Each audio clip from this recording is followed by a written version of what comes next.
trying to support 9 million hey guys, people in Argentina. I wanted to just share something with you. Absolute. Had a meeting. I just had a meeting this morning with a dear friend. I actually think of him more of a mentor than a friend of mine. And he and I were talking about economic systems that give opportunity. Now, I need you guys to follow me on this, because one of the things I was thinking about when I was preparing to kind of share this message with you was, how do I position the message so that you can get it? Because I think a lot of times when we have deeply technical conversations, we get lost in the technical language without communicating the message, so people don't get it. Anyway, so Mikhail and I were busy talking about economic systems that promise opportunity to people. And I was saying to him, I was like, dude, look, let me tell you how I look at it, guys. And if you get a sense of how I look at it, then you'll understand it. I was like, for me, if you want to understand what it takes to thrive in an economic system, look at the top 25 wealthiest people in that system, and then look at the top 25 most respected people in that economic system, and you'll understand everything you need to know about that economic system. Let me tell you what I'm trying to say to you. So if you live in a country where the top 25 wealthiest people and the top 25 most celebrated people are people who are entrepreneurs, who built businesses from the ground up, who did it without connections to any politician or government contracts or huge contracts. I'm talking about guys that started making paper slippers and then sell the paper slipper at $1 each, and then, rather than have one customer paying them $1 million, they have 1 million customers paying them $1. And that guy builds his business to become one of the wealthiest people in that country. You can bet that in that country, the economic system is one of free markets, and the economic system is one driven by effort and effort matching reward, and that economic system is one about competence. Usually, not always, but usually. And in those markets, usually you'll find that people who have the highest IQ tend to rise towards the highest echelons of prosperity and wealth. Here's an example. If you look at the US, and I say to you, who are the billionaires in the US you know about that have done really, really well? Mark Zuckerberg, top IQ, built a business for the billions, now is a billionaire. Jeff Bezos, top IQ, Ivy League education, built a business for the billions, now is a billionaire. Ray Dalio, top IQ, right? Built a business that's generated billions of dollars in returns, now is a billionaire. I could just keep going, but if you look at the US and you look at the guys in the US who've made extraordinary amounts of money, these are people who've literally shifted the economic trajectory and system. Larry Page, Sergey, Reid Hoffman, who founded LinkedIn, Steve Jobs, Andrew Grove, all of these guys who've built these phenomenal businesses, all of them have one thing in common. Even our very own Elon Musk left here to go there because he was an IQ-driven guy.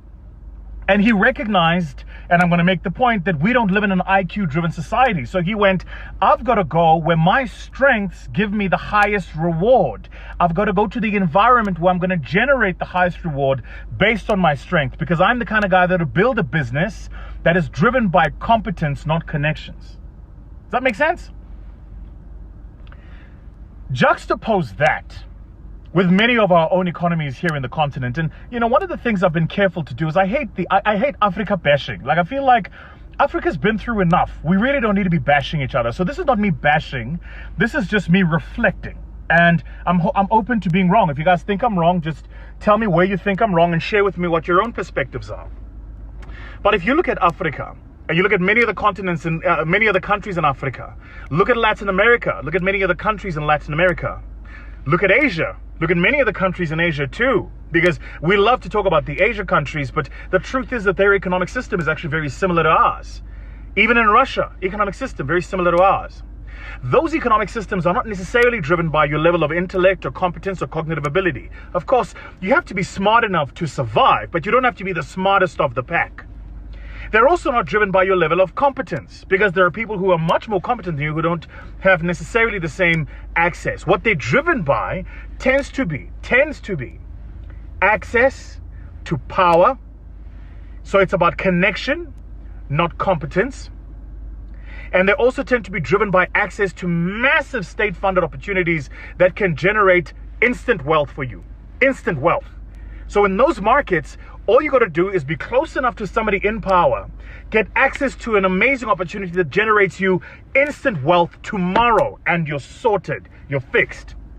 And one of the ways you know this is true is usually what people who live in those markets do is the minute they generate wealth and they get free cash flows from that wealth, they will externalize the capital. They'll take their money and they'll take it out of the country. You'll very rarely see guys who make money in those countries reinvest in those countries. That's why there are very few people who do government tenders that do venture capital.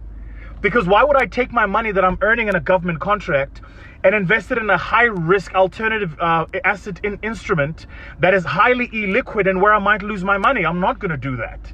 Why? Because in that market and in that space, and listen to this, when we were talking about this, like my mind shifted. The view of the future is different. See, if I'm living in a market driven by competence and free markets, I tend to take a view about the future based on my own competence and ability because it's driven by competence and a free market. So I go, if I'm competent and I can compete, I believe the future is good.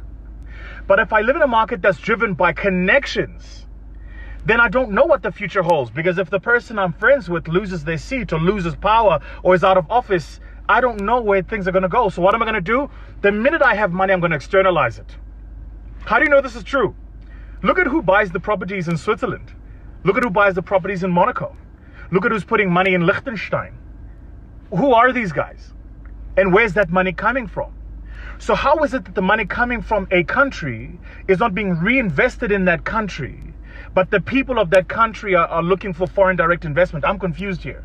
So we're sitting here going, foreigners invest in our own country, but when we're generating money ourselves in our own countries, we're not reinvesting it in our own countries. We're taking that money and externalizing it. We're putting it in other countries, other economies. We're buying homes in Lyon. We're buying homes in the south of France. We're buying homes in Liechtenstein. You're putting your money in pounds. And if you're really, really conservative, you're going to take some of your money and put it in gold. But what you're not going to do is take your money and put it in a new business in that same economy, because you don't know what the future looks like.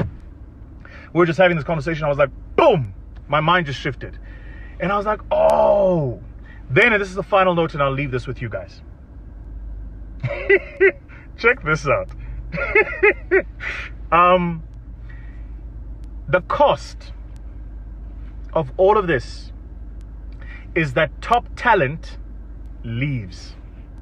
And the reason top talent leaves is because top talent wants to live in an economy driven by competence, not connections.